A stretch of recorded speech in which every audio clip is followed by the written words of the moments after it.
Welcome back. Let's bring you up to date exactly where we are. Barbara Robinson in seat number 145,000. She's right now in third place amongst the chip leaders. Alongside her, Martin Pendlebury at 29,000. He's the short stack right now. Came a long way from London. Andrew Rogers, the most aggressive player so far at 60,000. He stands in second place in the chip count. So far, Adam Kaplan playing very well. He is our chip leader at 85,000. Next to him, the pro, Perry Friedman. Friedman lost a hand a moment ago, was our earlier chip leader, but now at 42,000. And Paul Hodge in seat 6 at 39,000. Also made the trip from England, all the way from Essex. Adam doesn't have the chip lead, but he's also picked up quite a few hands here. Ace King and being able to flop the nuts there. Pendlebury with a King 10, Kaplan King Jack here. 6 calls. I like Hodge just limping in with the deuces. Just it's one of those hands that you want to see a flop with. 3 kings on the board, remember.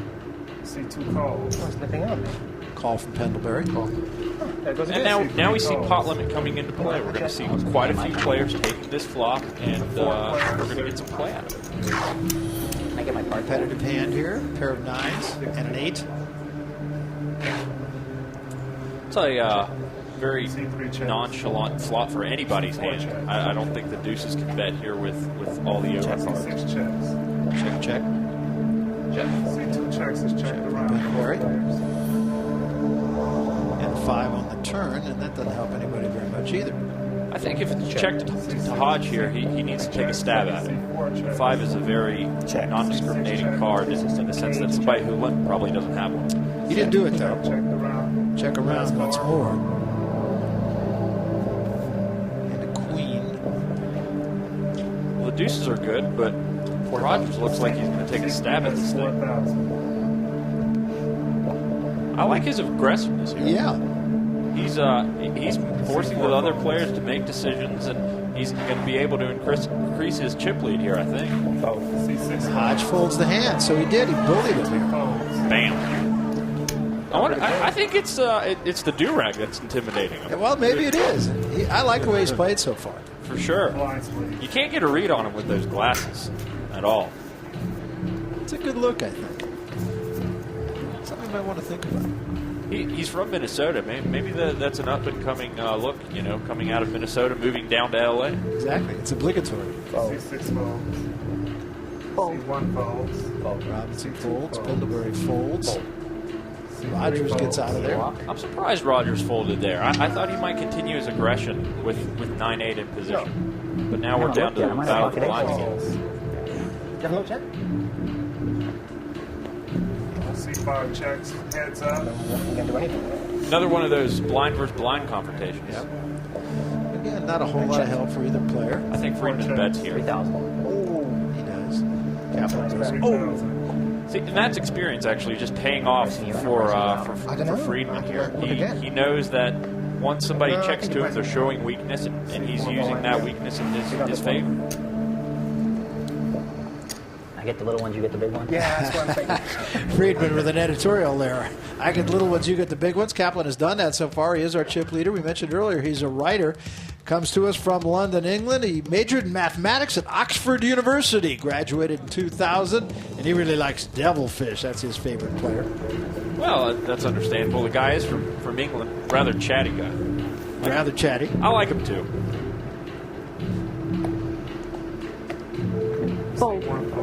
Robinson gets out of there again. Keeping with her credo of cautious play. Pendlebury's going to limp in here, and I like that. He has a smaller chip stack now that he's lost a hand, and he wants to keep the pot small until he really flops something that he can get aggressive with. Call from Friedman 3 ways to the flop. I don't understand that call. 4, 5, 7 on the flop. C5 Check. Check. C6 checks. Check. C2 Check around. checks around. Well, nobody flopped it. 8 on the flop. 4,000. C5, that's 4,000. That's 4,000. And that's just experience coming into play. He's being aggressive, wanting to take control of the pots that nobody else wants. Well, and he wins it in a hand that he probably had no right winning. And that, again, you're right. That's experience. Those little pots, they add up, you know, and that's the mark of a good, experienced professional player. And that's what Perry is. He's also a talker. Yeah, off-putting, as a matter of fact, sometimes to his fellow players. I mean, Oh, he tries to get under their skin. right. C2 folds. With a pair from Robinson. See how she plays this. C3 folds. I think she has a very tight image, and depending on what the action is to her. 5,000. C5 raises to 5,000. Now, Friedman going to try to bully here. I think Hodge is going to get out of the way here. Robinson needs to use her tight image here. She knows that Friedman's an aggressive player. I'd come over the top here, feeling like Friedman doesn't have much of a hand. She calls. C1 calls. Heads up.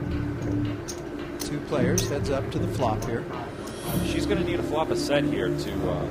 Friedman catches a set. oh my goodness. Wrong Gin set for as far Friedman. as she's concerned. That's right. 5,000. C1 bets 5,000. She is headed down a dark New York alley right here. Yes, exactly. C5 raises to 12,000. And a raise from Friedman. Low raised. See, I don't like this play. Robinson is a very conservative player. She calls. Oh my C1 goodness. calls 12,000. And she needs a ton of help. That's Mainly in the form of a 4. Exactly.